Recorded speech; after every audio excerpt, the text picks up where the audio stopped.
Assalaamu calaykum. Waa laga yaabaa inaad maqasheen nin lagu magacaabo Qadir iyo dadka waxay ka sheegayaan oo karaamaad iyo arrimo la yaab leh. Wuxuuna Ilaahay ku xusay qisadiisa Qur'aanka Kariimka.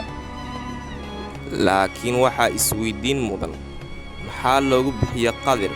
Ma nool yahay ilaa iyo hadda? Nebi miyaa mise waa addoon wanaagsan?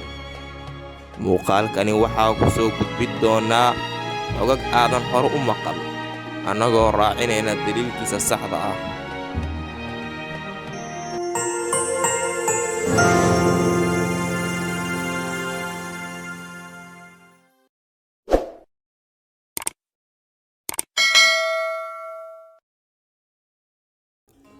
Qadir magaciisa si cad looguma sheegin Qur'aanka, hase yeeshee waxaa lagu sheegaa magaciisa inuu ahaa Qadar ibnu Bilyaa, ibnu Milkaan, ibnu Faaliq, ibnu Shaaliq, ibnu Caamir, ibnu Arfaqashad. Qiil kalena wuxuu leeyahay magaciisu waa Qadar ibnu Macmar, ibnu Maalik, ibnu Cabdullaahi, ibnu Nasr, ibnu Asdi. Waxaa la sheegaa Qadar inuu ahaa markuu meel fadhiisto dhul cagaaran oo aan dhir lahayn in ay ka soo bixi jireen dhir cagaaran, sababtaasna waa tan loogu bixiyey magaca Qadar. Qadar waxa uu ahaa qof uu Ilaahay ku manaystay xikmad iyo caqli, waxaana uu Ilaahay siiyey cilmi iyo aqoon uusan siin qof kale.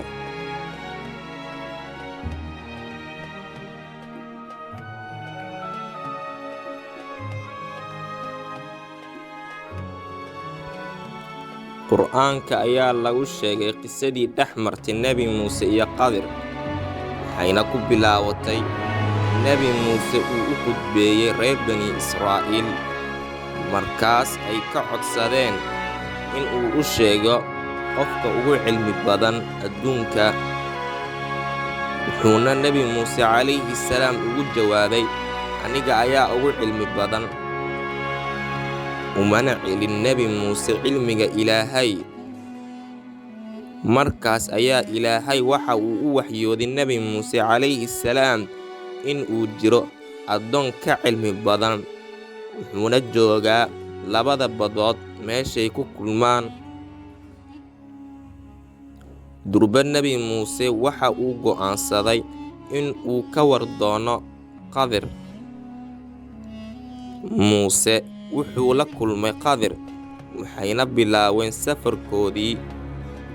Safarka dhexdiisa, Qadir ayaa waxa uu sameeyey ficilo la yaab leh, sida in uu dalooliyey doontay koreen labadoodii, in uu dilay wiilkii ay la kulmeen, iyo in uu toosiyey gidaar ku yaallay magaaladii u diiday in ay martisooraan.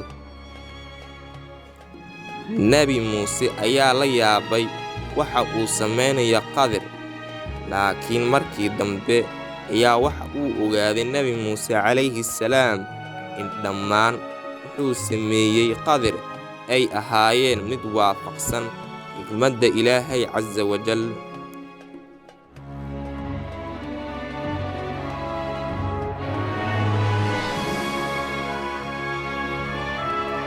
Waa la isku khilaafsan yahay mas'alada in uu Qadir uu nool yahay mise in uu dhintay. In uu dhintay uusan nooleen waxaa ku tegay imaamkii weynaa Imaamul Bukhaari iyo Ibnu Kathiir iyo culamo kale. Culimada dhanka kale waxa ay leeyihiin in uu nool yahay Qadir ilaa iyo maanta, waxaana saa ku tegay culimada kale ah Qurtubi, Imaamu Nawaawi iyo Ibnu Salaax, iyagoo daliilsanaya xadiiska laga wariyey saxaabigii weynaa Kacab al-Axbaar. Wuxuuna ku yidhi xadiiska, 4 nebi way nool yihiin, 2 waxay ku nool yihiin dhulka, waa Qadir iyo Nebi Ilyaas.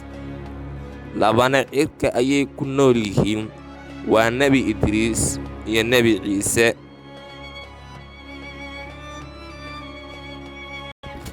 in uu qadir ka mid yahay nebiyada uu ilaahay soo diray waxaa ku tegay qowlkaas ibnulxajar alcasqalaani iyo culamo kale iyagoo daliilsanaya aayado ka mida qur'aanka kariimka ah.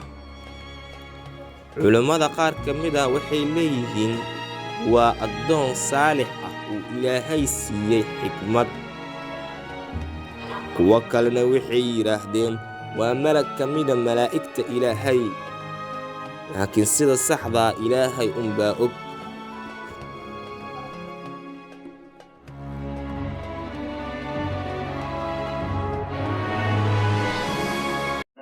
وإذ قال موسى لفتاه لا أبرح حتى أبلغ مجمع البحرين أو أمضي حقبا فلما بلغا مجمع بينهما نسيا حوتهما فاتخذ سبيله في البحر سربا فلما جاوزا قال لفتاه آتنا غداءنا لقد لقينا من سفرنا هذا نصبا قال أرأيت إذ أوينا إلى الصخرة فإني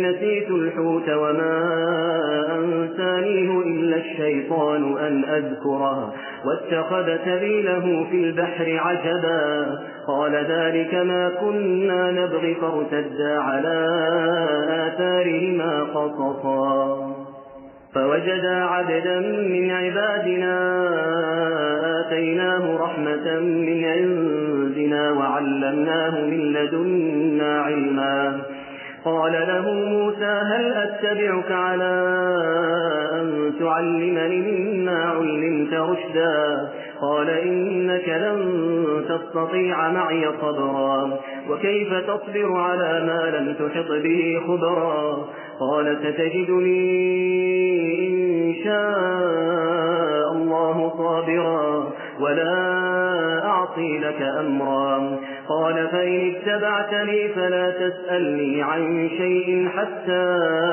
أحدث لك منه ذكرا فانطلقا حتى إذا ركبا في السفينة خرقها قال أخرقتها لتغرق أهلها لقد جئت شيئا إمرا قال ألم أقل إنك لن تستطيع معي صبرا قال لا تؤاخذني بما نسيت ولا ترهقني من أمري عسرا فانطلقا حتى إذا لقيا غلاما فقتله قال أقتلت نفسا زكية بغير نفس لقد جئت شيئا نكرا قال ألم أقل لك إنك لن تستطيع معي صبرا قال إن سألتك عن شيء بعدها فلا تصاحبني قد بلغت من لدني عذرا فانطلقا حتى إذا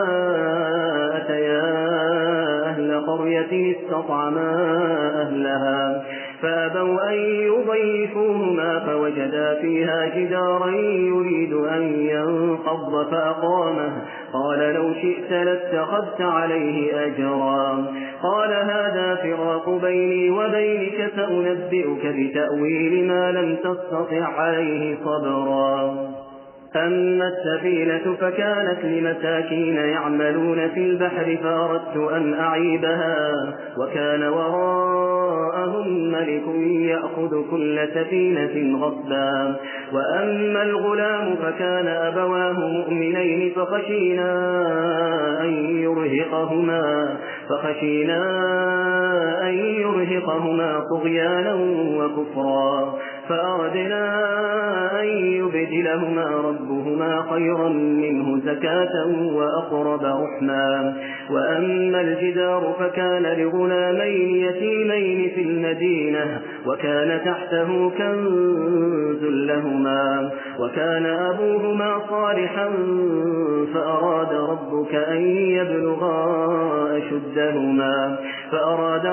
أن يبلغا أشدهما ويستخرجا كنزهما رحمة من ربك وما فعلته عن أمري ذلك تأويل ما لم تسطع عليه صبرا